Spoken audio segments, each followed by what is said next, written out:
আগের নির্বাচিত বিসিবির প্রায় 15 জনকে পালিয়ে যেতে হয়েছে। নির্বাচন কমিশন আমি যতদূর দেখছি যে সন্তোষজনকভাবেই কাজ করে যাচ্ছে। আমার প্রথম প্রিয় প্লেয়ার ছিল আশরাফুল ভাই, তারপরে তামিম ভাই। ওনাকে গিয়ে কেউ একজন বসে আপনার কাউন্সিলরশিপ বোধহয় চলে যাবে। সম্পর্ক ব্যক্তিগত জায়গায় খারাপ হয়ে যাবে। বিষয়টা যেটা হয়েছে যে এই যে আমি বললাম যে বিভিন্ন রিউমারের কারণে বিভিন্ন অ্যাজাম্পশন, আপনি যখন একটা ইলেকশন করবেন আপনাদের সাংবাদিকদেরও তো সমিতির নির্বাচন হয় মাঝে মধ্যে, তখন দেখবেন যে অনেকে আপনার কানে এসে বলবে যে ভাই আপনার কাউন্সিলরশিপ চলে যাচ্ছে। এটাই কিন্তু হয়েছে, ওনাকে গিয়ে কেউ একজন বসে আপনার কাউন্সিলরশিপ বোধহয় চলে যাবে। তো এই কারণে উনিও একটা বক্তব্য দিলেন বা একটা, কিন্তু এখন দেখেন আপনার সামনেই আছে বা 15 ক্লাব নিয়ে যেগুলো হলো। তো আমাদের অ্যাকশনটাতে দেখা উচিত কে কী বললো, আমাকে অনেক কিছু বলে, কিন্তু আপনি দেখবেন হচ্ছে একটা মানুষকে জাজ করবেন তার অ্যাকশন দিয়ে, নট যে আপনাকে কে কী বলতেছে এটা দিয়ে। তাহলে তো আপনি প্রফেশনাল অ্যাক্ট করতে পারছেন না। তো প্রফেশনালি অ্যাক্ট করা মানে হচ্ছে আপনাকে তার অ্যাকশন দিয়ে তাকে বিবেচনা করতে হবে। তো আপনি নির্বাচন কমিশনকে নিয়ে অনেক প্রশ্ন উঠছে, তামিম ভাই প্রশ্ন উঠেছে যে কাউন্সিলরশিপ চলে যেতে পারে, কিন্তু এখন দেখেন আপনি নির্বাচন কমিশনের অ্যাকশন দিয়ে তাকে জাজ করেন। আমার দিক থেকে আমার মতামত হচ্ছে না। দেখেন আমি একটা মিডিয়াতে দেখলাম যে তামিম ভাই বললেন যে ওনার কাউন্সিলরশিপ থাকবে কিনা এটা নিয়ে শঙ্কা তৈরি হয়েছে। তো আজকে তো মনে হয় কাউন্সিলরশিপ চলে আসছে, ওইখানে কি দেখছেন যে কাউকে বাদ দেওয়া হয়েছে এরকম কিছু। এখন এটা হয় কি, একটা নির্বাচন হইলে অনেক ধরনের রিউমার্স ছড়ায়, অনেক ধরনের নিউজ টিউজ। ওই যে নিউজ কাউন্সিলরশিপ নিয়ে তামিম ভাই যেটা নিউজ হলো আমি দেখলাম, ওইখানে তো তেমন কোনো পয়েন্ট আসলে আমি দেখি নাই। তো এটা যাওয়ার একটা শঙ্কা বা অনেকের কানে অনেক কিছু দেয় যে আপনাকে বোধহয় বাদ দিয়ে দিবে। তো ওই জায়গা থেকে বাট আপনি তো কাউন্সিলর লিস্ট দেখছেন এখন, তো আপনি তো কথা বলতে হবে অন পেপার কি আসতেছে, সিদ্ধান্তটা কি আসতেছে তার উপরে, রিউমারের উপরে যদি আপনি বলেন যে আমার চলে যাচ্ছে, এটা হচ্ছে ওইটা হচ্ছে, তাহলে তো সেটা ক্রেডিবল কিছু না। আমার মনে হয় কম্পিটিটিভ স্পোর্টসে প্রফেশনাল হওয়ার কোনো বিকল্প নেই। এটা আপনি প্লেয়ার বলেন, বোর্ড বলেন, সবাইকে প্রফেশনাল হতে হবে, ফুললি প্রফেশনালি আপনাকে ফাংশন করতে হবে। আপনি পৃথিবীর কোথাও দেখবেন না কোনো ক্রিকেটার, রানিং ক্রিকেটার, খুবই দুঃখজনক যে বোর্ড ইলেকশন নিয়ে কথা বলছে, যেটা তার যে কন্ট্রাক্ট সেখানকার সম্পূর্ণ ভায়োলেশন। এবং এই যে ক্রিকেটারদেরকে দিয়ে দলাদলি করানো, এটা আমি যখন অ্যাজ এ ফ্যানও দেখছি 2 বছর আগে, 5 বছর আগে, এখনও এটা হচ্ছে না, খুব দুঃখজনক। এবং যারা এগুলো করাচ্ছেন তাদের আসলে শেম ফিল করা উচিত যে আপনি একজন ক্রিকেটারকে এনে দলাদলি করাচ্ছেন। মানে এটা খুবই আমাদের জন্য দুঃখজনক যে একেবারে কোড অফ কন্ডাক্ট, আমরা কোড অফ কন্ডাক্টের বাইরেও এটা তো প্র্যাকটিস, অন পেপারের বাইরে এটা প্র্যাকটিস যে পৃথিবীর কোথাও বোর্ড নিয়ে প্লেয়াররা কথা বলেন না, এবং বললে এটা কনফ্লিক্ট অফ ইন্টারেস্ট তৈরি হয়। তো এই জায়গাটা আমি আশা করি, আমি আহ্বান জানাবো তারা মেনে চলবেন, এবং আমি বিসিবির প্রতিও আহ্বান জানাবো যে এগুলোকে প্রফেশনালি আপনাকে ডিল করতে হবে। নাহলে আপনি একটা প্রফেশনাল টিমই যদি আপনি না তৈরি করতে পারেন, তাহলে আপনি ক্রিকেটকে আসলে কোথায় নিয়ে যাবেন। ইতিমধ্যেই আমরা এই ভবনটা এবং পাশে যে পুরাতন এনএসসি ভবন, এটার বিষয়ে একটা সিদ্ধান্ত ইতিমধ্যে দিয়েছি। আমাদের এখন এখানে একটা মাল্টিপারপাস একটা ভবন করার পরিকল্পনা চলছে, এবং সেখানে আমরা জিমন্যাস্টিক্স ফেডারেশন সহ আরও অনেকগুলো ফেডারেশনকে এখানে স্পেস দিতে পারবো, এবং ওই ফ্যাসিলিটিসটা আমরা প্রোভাইড করতে পারবো। এটা পরিকল্পনার পর্যায়ে আছে, জানেন আপনারা যে এই ভবনগুলো অনেক পুরাতন হয়ে গেছে এবং ঝুঁকি আছে। সুতরাং আমরা নতুন করে একটা মাল্টিপারপাস ভবন এখানে করতে চাই, যাতে করে আমরা আরও বেশি অ্যাকোমোডেট করতে পারি। হচ্ছে সারা দেশে আমাদের যে, আপনারা জানেন যে স্টেডিয়ামগুলো এখন সংস্কার হচ্ছে নতুন করে, সবগুলোতে ডরমিটরি জিমনেশিয়াম থেকে শুরু করে সকল ধরনের ফ্যাসিলিটিসই রাখা হচ্ছে, যাতে করে অন্যান্য ফেডারেশনগুলো একই সাথে জেলা স্টেডিয়ামটাকে ইউটিলাইজ করতে পারে, ব্যবহার করতে পারে। একটা জিনিস হচ্ছে, ইলেকশন কমিশনের সাথে আমার যতটুকু কথা হয়েছে, তারা চেয়েছে সম্পূর্ণ বিতর্কমুক্তভাবে একটা নির্বাচন করতে।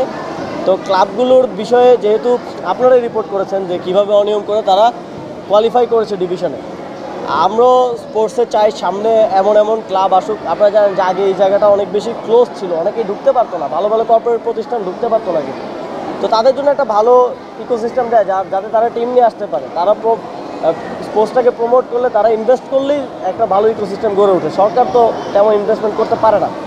তো সেই জায়গা থেকে ওনারা চেয়েছিলেন বিতর্কমুক্ত একটা নির্বাচন করতে। তো প্রাথমিকভাবে করা হলেও কিন্তু আপত্তি এবং আত্মপক্ষ সমর্থনের সুযোগ রাখা হয়েছিল, এবং আত্মপক্ষ সমর্থন সবাই করেছে। তার ভিত্তিতে ক্লাবগুলো, আপনারাই বললেন যে তালিকাভুক্ত আছে, তাহলে তো এই যে প্রশ্ন বা শঙ্কা বা এই যে, এটা তো অমূলক এই পর্যায়ে। তবে আমার যেটা মনে হয় যে অনিয়ম করে যদি কেউ কোয়ালিফাই করে থাকে, এটা ফার্দারও আরও ভালোভাবে দেখা উচিত। কারণ নাম কাওয়াজতে যার কোনো ঠিকানা নাই, এরকম ক্লাব রেখে তো আসলে ক্রিকেটের কোনো উন্নতি হচ্ছে না। শুধু আপনি একটা কাউন্সিলর হিসেবে ভোট দেওয়ার জন্য একটা ক্লাব করছেন, এটা তো কোনো পয়েন্ট মেক করে না। আপনার ক্লাব থেকে যদি ভালো প্লেয়ার না বের হয়ে আসে, আপনার যদি চ্যানেল তৈরি না হয়, আপনি যদি ইনভেস্ট না করেন প্রপারলি না খেলেন, তাহলে তো এই ক্লাব রাখার কোনো আসলে মানে হয় না। আমি একদম কনস্টিটিউশন থেকে যদি উল্লেখ করি, জেলা ক্রিকেট সংস্থা হইতে ক্রিকেটার এবং সাবেক সংগঠকের অগ্রাধিকার ভিত্তিতে পাঠাতে হবে। এখন জেলা ক্রিকেট সংস্থা হইতে বলতে কি বোঝায় এটা সবাই বুঝে, এবং কনস্টিটিউশনাল লয়াররা আরও ভালোভাবে বুঝে। যদি আপনারা আমাকে চান যে আমি পাপন ভাইয়ের মতো বোর্ড বা হচ্ছে ক্রীড়া মন্ত্রণালয় চালাই, তাহলে হয়তো আমি বলতে পারতাম যে ঠিক আছে, বিএনপির সভাপতি আসুক, কোনো জেলা থেকে এনসিপির সভাপতি আসুক, কোনো জেলা থেকে জামাতের আমির আসুক। কিন্তু আমি তো ওইভাবে অ্যালাউ করতে পারবো না। কনস্টিটিউশনে যেভাবে আছে আমরা সেভাবে রান করার কথা প্রথম দিক থেকেই বলে আসতেছি। এবং আমরা ক্রীড়া সংশ্লিষ্টদেরকে, আপনারা দেখেছেন যে আমরা ক্রীড়া কমিটি যে দিয়েছি, ক্যাটাগরিক্যালি আমরা বলে দিচ্ছি। আমরা বলি না যে মানুষ একে রাখো, আমরা বলছি ক্যাটাগরিক্যালি আপনি কোচ ক্যাটাগরি থেকে একে রাখেন, আপনি কোচ ক্যাটাগরি থেকে খোঁজেন বেস্ট কে আছে তাকে রাখেন। ক্রীড়া সাংবাদিকদের একটা কন্ট্রিবিউশনের সুযোগ আছে, তাদের সেটাও আমরা দিয়েছি যে অ্যাডহক কমিটির একজন এক্স ক্রীড়া সাংবাদিক রাখেন, যাতে করে এটা সিন্ডিকেট না হয়, যাতে করে এখানে সকলের অংশগ্রহণটা, স্টেক হোল্ডারদের অংশগ্রহণটা থাকে। এই অ্যাডহক কমিটিতে একটা নির্বাচন দিবে এবং তারাও নির্বাচনে অংশগ্রহণও করতে পারবে না, ফলে এই অ্যাডহক কমিটির ওই সিন্ডিকেশন হয়ে গেলে এটা ক্ষতি হবে। তো ওইটা আমরা করার চেষ্টা করছি। আমরা পলিসির জায়গায় কথা বলছি, আমরা বলিনি যে অমুক ব্যক্তিকে পাঠান। আপনারা দেখেছেন যে কিছু জায়গায় কোনো রাজনৈতিক দলের সভাপতি এসেছেন, তার আসলে ক্রিকেট বোর্ডে কী কাজ?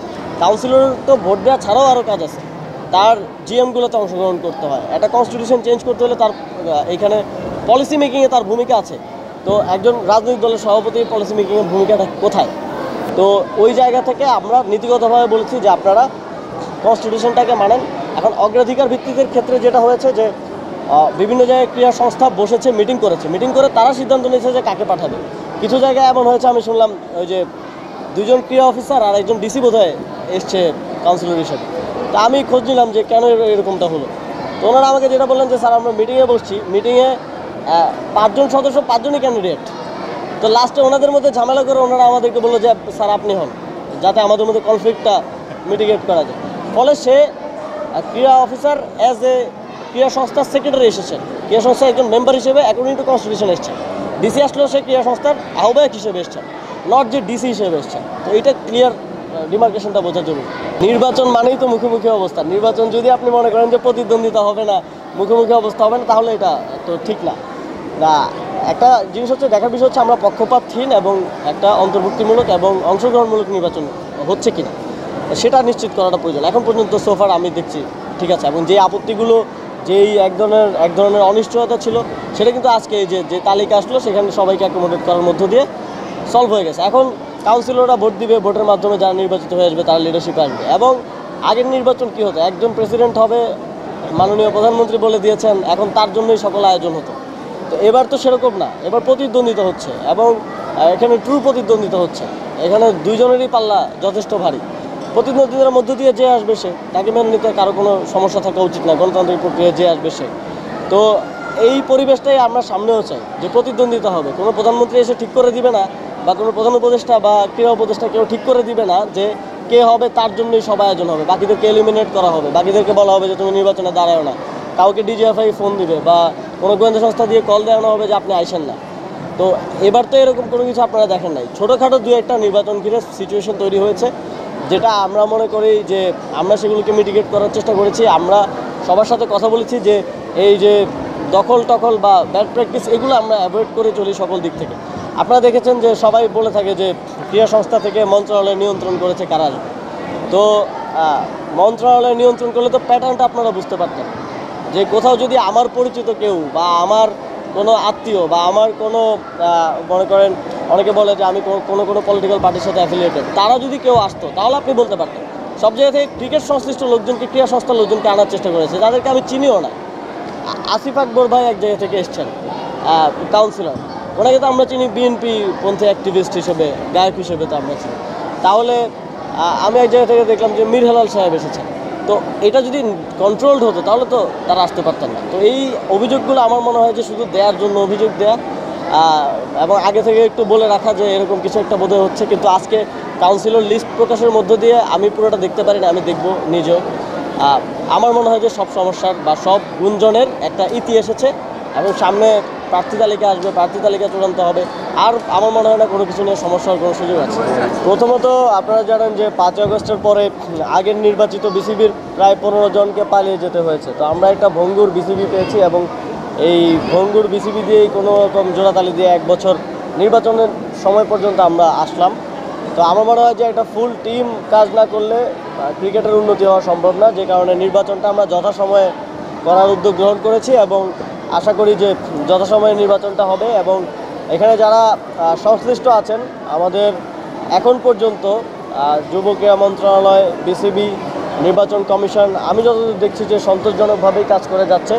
আজকে হয়তো চূড়ান্ত ভোটার তালিকা আসার কথা চলে এসছে হয়তো, হ্যাঁ। তো আমরা সম্পূর্ণ বিতর্ক মুক্ত রেখে একটা নির্বাচন আয়োজন করতে চাই। এখন নির্বাচনে সবসময় এটা থাকে যে এটা আমাদের প্র্যাকটিস, যে যেই হারার কোনো সম্ভাবনা থাকে বা হেরে যাবে মনে করে, এটা কোনো নির্দিষ্ট কাউকে আমি বলছি না, সবাই তাদের নির্বাচন নিয়ে একটা প্রশ্ন তোলার থাকে। তবে আপনারা এবং আমরা দেখব যে সেটার ম্যারিট আছে কিনা। ইতিমধ্যে এটা নিয়ে কোর্টও ভার্ডিক্ট দিয়েছে, কোর্টেও গেছে একটা বিষয়। তবে আমাদের দিক থেকে আমরা চেষ্টা করছি যে আইসিসির গাইডলাইন অনুযায়ী এবং বিসিবির যে কনস্টিটিউশন আছে সেটাকে সম্পূর্ণ টু দ্য মার্ক রেখে আমরা নির্বাচনটা আয়োজন করি। আমার মনে হয় আপনারা যদি ক্রিকেটকে সত্যিকার অর্থেই ডিসেন্ট্রালাইজ করতে চান তাহলে এই ঢাকা কেন্দ্রিকতা থেকে বের হতে হবে, ঢাকার উপর নির্ভরশীলতা থেকে অবশ্যই বের হতে হবে। আপনার কয়টা প্লেয়ার ঢাকা থেকে আসছে আমাকে দেখান, কয়টা প্লেয়ার এখন আমাদের ন্যাশনাল টিমে, যেই টিম যেমনই হোক, এটাই তো আমাদের বেস্ট প্লেয়াররা যারা ন্যাশনাল টিমে আছে, কয়জন আছেন ঢাকা থেকে? সবাই তো বিভিন্ন জায়গা থেকে উঠে এসছেন। তো আমার মনে হয় ডিসেন্ট্রালাইজ করতে হলে এই যে সেট আপটা, এটাকে পুরোপুরি ঢেলে সাজাতে হবে। আমি আহ্বান করবো নতুন লিডারশিপ যারা আসবেন তারা ওইভাবে কনস্টিটিউশনটাকেও সাজাবেন। এবং আমরা আমাদের দিক থেকে চেষ্টা করছি যে আপনারা দেখবেন যে ইন্ডিয়াতে, পাকিস্তানের রেলওয়ে, তারপরে বিভিন্ন সংস্থা, city corporations, they are playing as a club, এবং তারা খুব ভালো কন্ট্রিবিউট করছে। এবং তাদের মহেন্দ্র সিং ধোনি এসছেন হচ্ছে রেলওয়ে থেকে। তো আমরা আমাদের যে সংস্থাগুলোর যাদের বাজেট আছে, যাদের এই ক্লাবগুলো পরিচালনা করার সক্ষমতা আছে, এই যে অগ্রণী ব্যাংক, ওনাদেরও একটা ক্লাব আছে ফার্স্ট ডিভিশনে, এবং কর্পোরেট যারা এতদিন ঢুকতে পারেন নাই বিসিবিতে, ক্লাবগুলোতে ঢুকতে পারেন নাই, যে কারণে এই যে ভুয়া ক্লাব ঢুকছে, তাদেরকে একটা এমন ইকোসিস্টেম দেওয়া যাতে তারা আসতে পারে, তাদেরকে প্রণোদনা দেয়, তাদেরকে সহযোগিতা করা টু গেট দেয়ার। যাতে আপনি যদি দেখেন আকিজ, আবুল খায়ের, বড় বড় যারা কোম্পানি আছে, তারা যদি ক্লাব নেয়, তারা ওই যে একটা কম্পিটিশন এবং রেলওয়ের একটা কম্পিটিশনের একটা মানসিকতা, সেখান থেকে তারা ভালো ভালো প্লেয়ার খুঁজে আনবে এবং প্লেয়ারদেরকে নার্চার করবে। এবং আপনার জাতীয় দলে আপনি একটা ভালো লাইন আপ পাবেন। লাইন আপ নিয়ে ইন্ডিয়াকে কখনো চিন্তা করতে হয় না। আমাদের একজন সাকিব, একজন তামিম গেলেই চিন্তায় পড়ে যেতে হয়, আর এরপরে কে? 5 বছর ধরে আমরা সেই গ্যাপটা ফিল আপ করতে পারি না। তো আপনার ইকোসিস্টেম বিল্ড না করলে প্লেয়ার তো আকাশ থেকে পড়বে না। তো সেটার জন্য আমার মনে হয় যে এমনভাবে পলিসি নিউ লিডারশিপ এসে সাজাবেন, তারা 4 বছর কাজ করবেন, তাদের প্রতি আমার আহ্বান থাকবে যে তারা এমনভাবে তৈরি করবেন কনস্টিটিউশন থেকে শুরু করে ফুল ইকোসিস্টেমটাকে, যাতে করে যারা দিন আসতে পারে নাই, যারা ক্রিকেটের জন্য ট্রুলি কন্ট্রিবিউট করতে চায়, তারা আসতে পারে।